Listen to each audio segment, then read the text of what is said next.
Net neutrality, pushing back against the liberal bastions of Silicon Valley and Hollywood. Final countdown. Republicans work to deliver tax reform before Christmas. We'll tell you how it could impact Catholic institutions. The Pope's man in Washington. The Holy Father is being elected by God himself through the mediation of the Church. I sit down with Archbishop Christophe Pierre, the Vatican's top diplomat in the U.S. And a glorious mystery. A Tennessee man finds a rosary from World War II and tracks down its original owner. On EWTN News Nightly for Thursday, December 14th, 2017.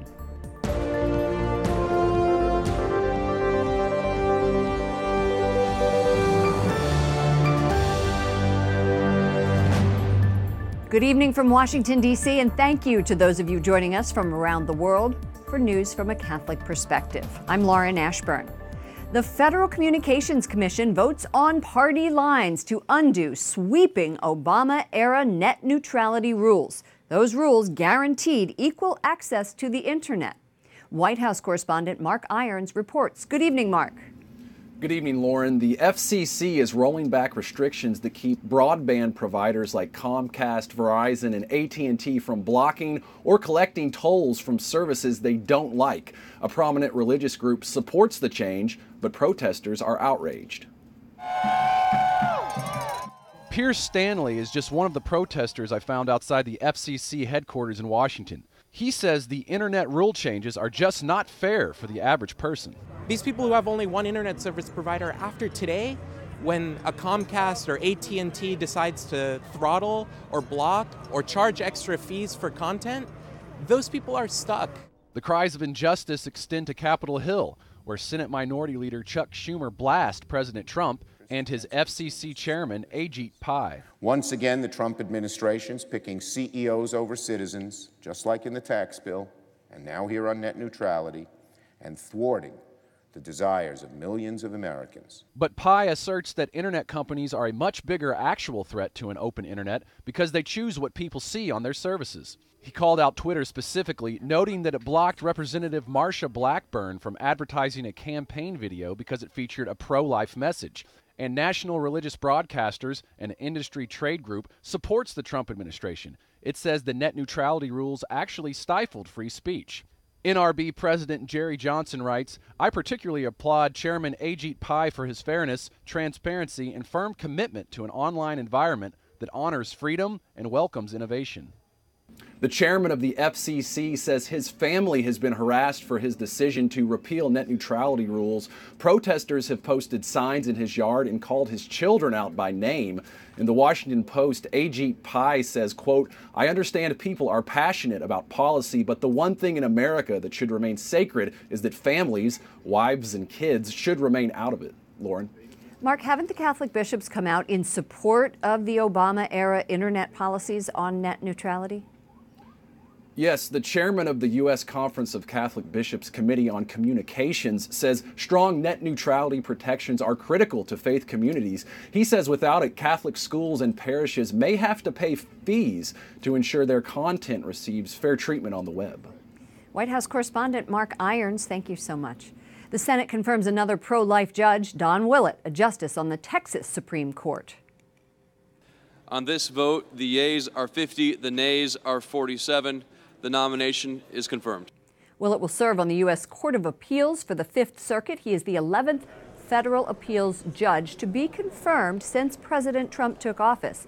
In President Obama's first year, 3 judges were confirmed. House and Senate Republicans are on the verge of reaching a compromise on tax reform, but some Catholic educators are concerned about the final outcome. Capitol Hill correspondent Jason Calvi joins us. Good evening, Jason. Good evening, Lauren. The final bill is expected to slash the corporate tax rate from 35% to 21%. And it would allow families to deduct up to $10,000 in state and local taxes. But one Catholic scholar warns the final deal could be a blow to Catholic schools.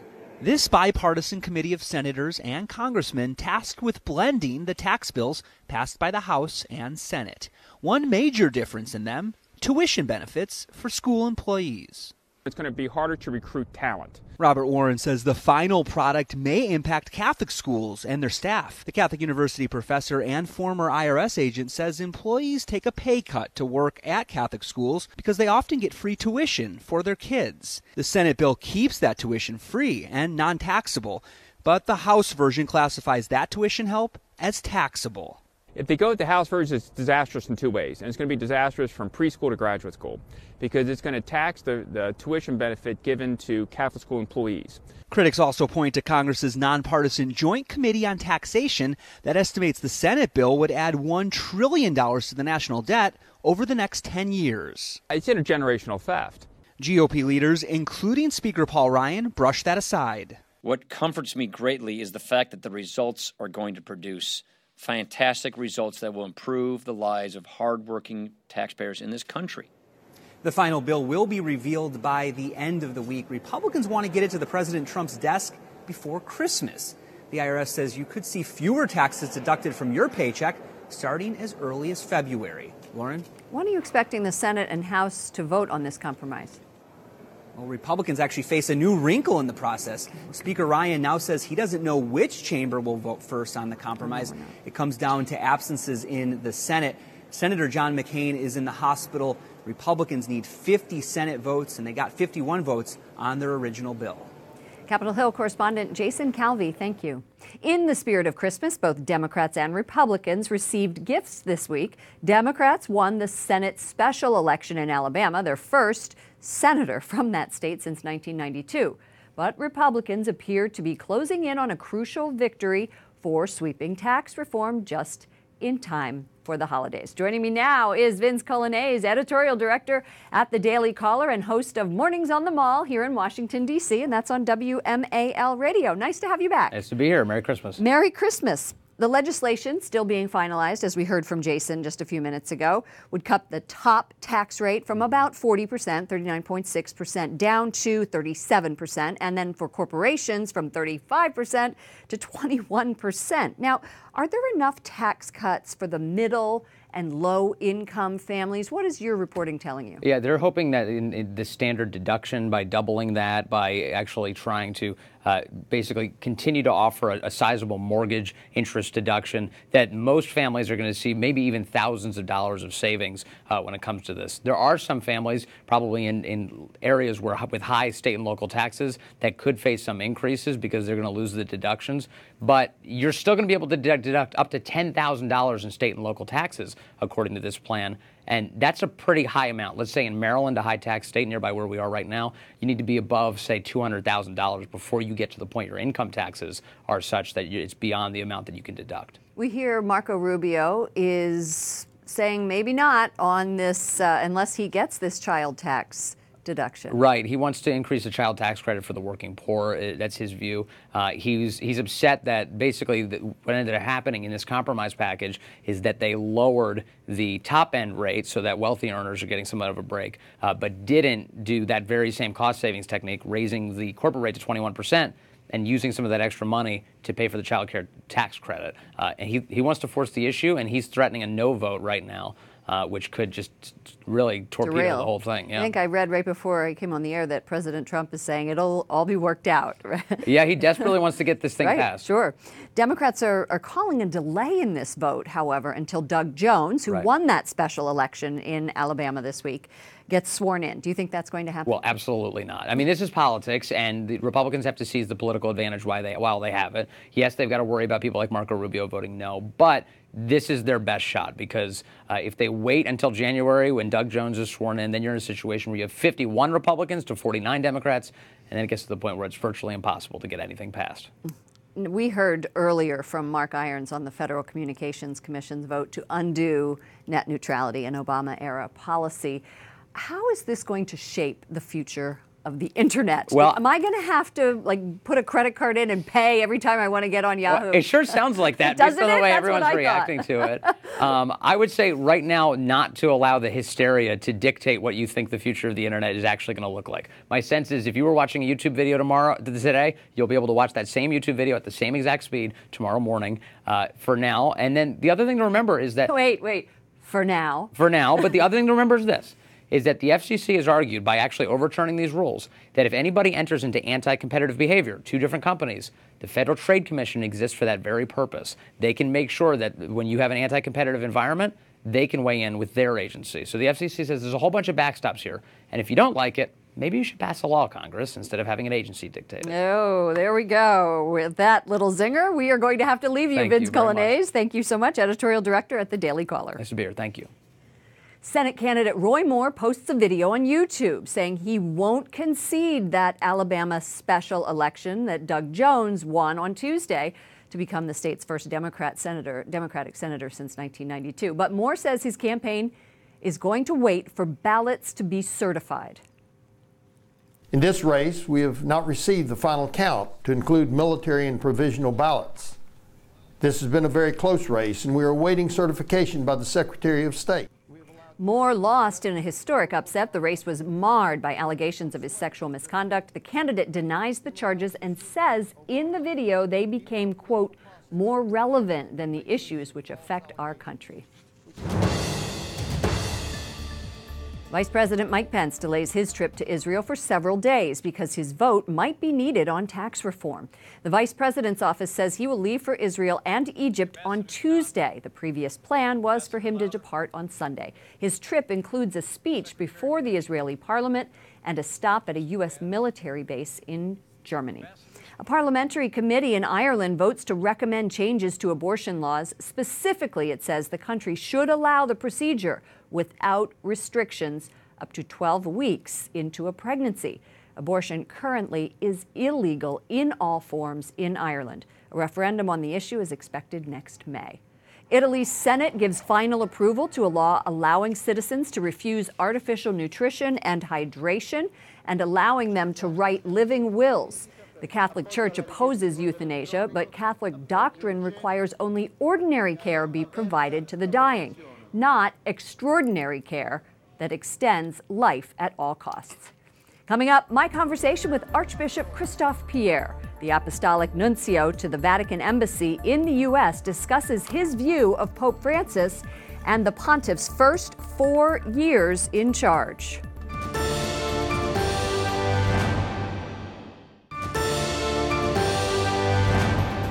Pope Francis is one of the most talked about world leaders.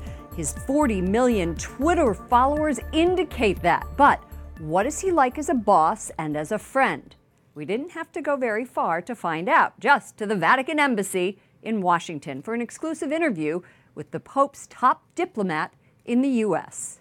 Archbishop Christophe Pierre, thank you so much for joining us on EWTN News Nightly. Thank you for the invitation. Archbishop, in the fast-moving 4.5 years since Pope Francis has been Pope, much has been written about him.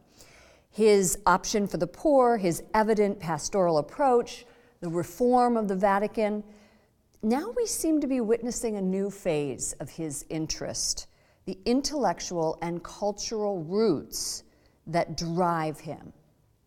What are they?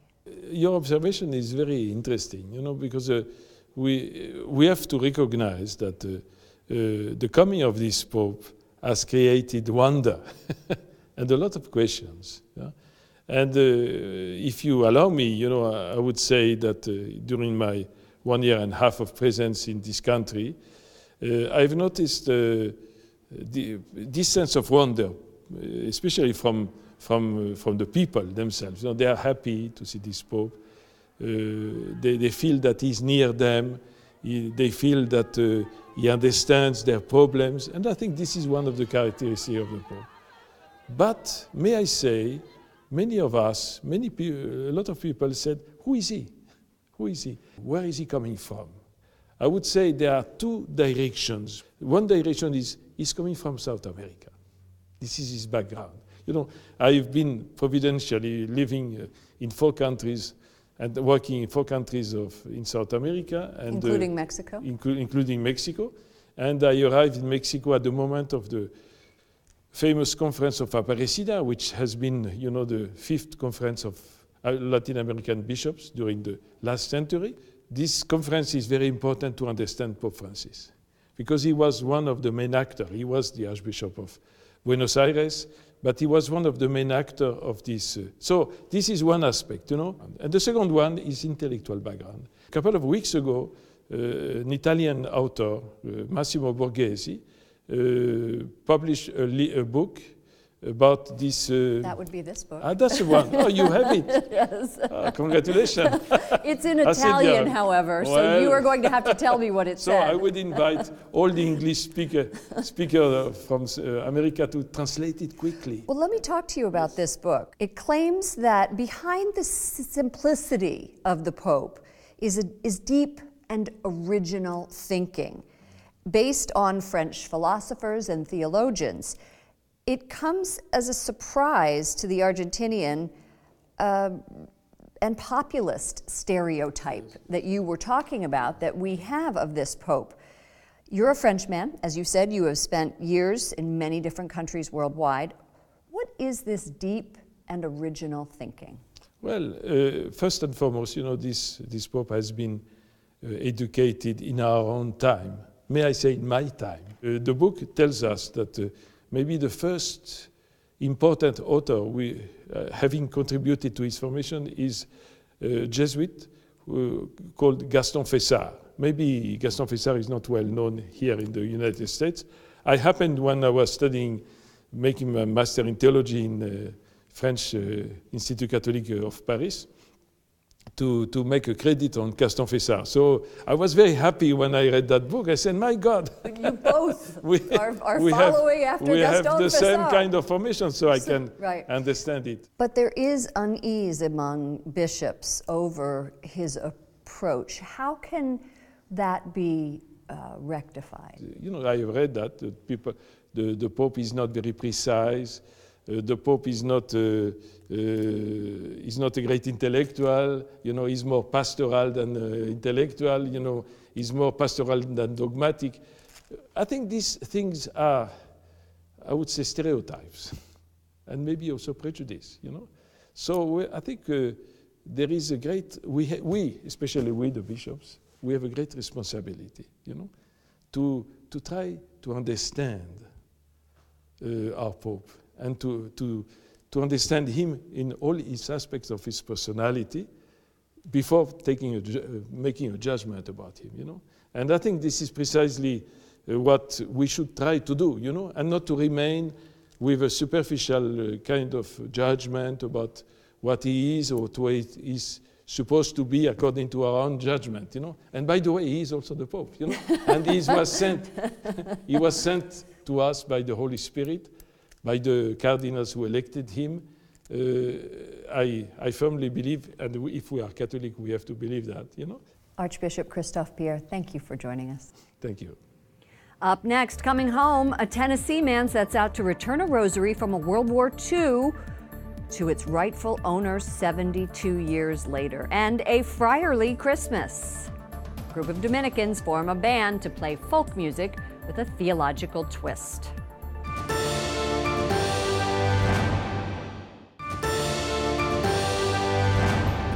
Today is the feast of St. John of the Cross. The 16th century Spanish mystic is best known for reforming his order with St. Teresa of Avila.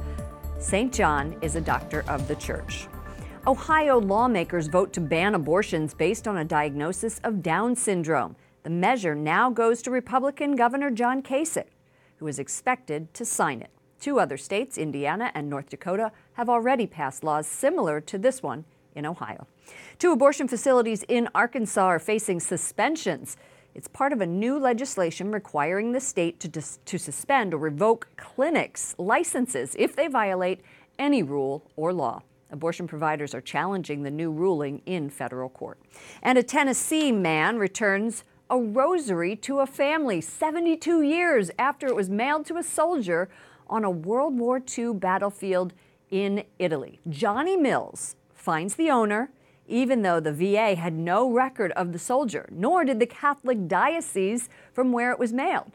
Undeterred, Mills gets a colleague to search the internet, where she finds an obituary that holds the answer.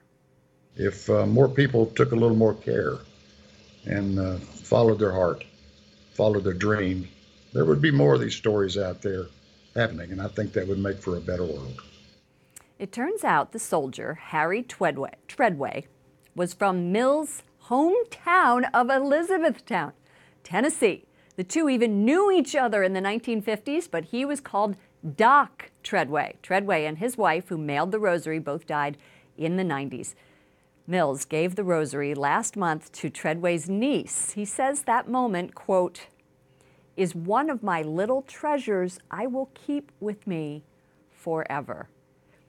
If you're not about to tear up like I am, I don't know. That is just a beautiful story.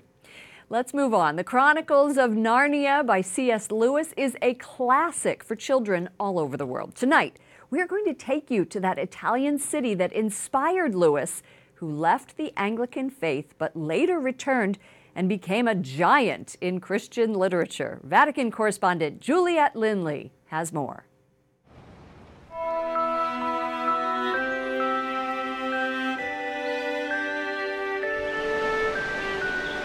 It looks like something out of a fairy tale, but this valley in central Italy is very real. Behold the town of Narni, which for 1,000 years went by the name Narnia. Yes, C.S. Lewis's Narnia of the Lion, the Witch, and the Wardrobe fame does indeed exist. Father John Walk, a professor of English literature, explains how Lewis, born in Northern Ireland, discovered the town.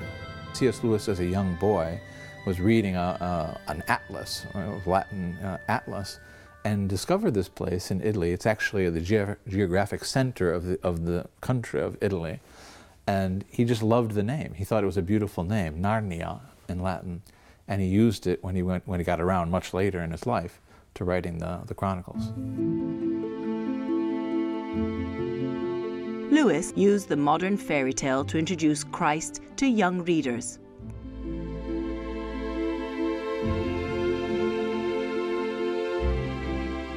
In the series, children play major roles, including the Pevensies' 4 siblings from London, who are the main characters.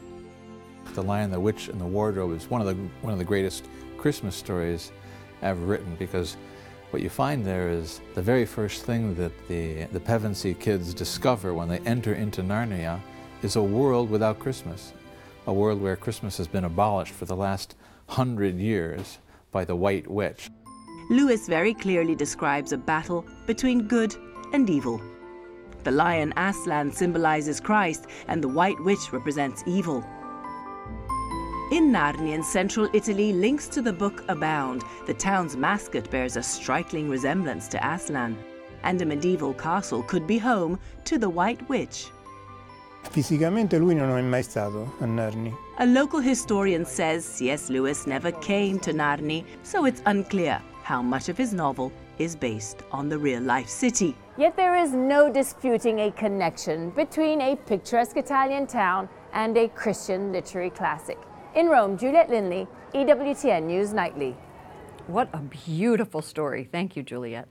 Finally, tonight, the new evangelization takes on all forms, from social media to blogs on the internet and folk music bands. I'm just going over home. That's a group of Dominican brothers known as the Hillbilly Thomists performing. They get their name from a line from Catholic author Flannery O'Connor. The band released its first album this week, and their lyrics focus on theological issues. They play Catholic venues. The 12-song album is available on iTunes. For more on the Hillbilly Thomists and to see how you can purchase that album, visit CatholicNewsAgency.com. For all of us here at EWTN News Nightly, to all of you around the world, thank you for watching. I'm Lauren Ashburn. We'll be back tomorrow with more news from a Catholic perspective. Good night, and God bless you.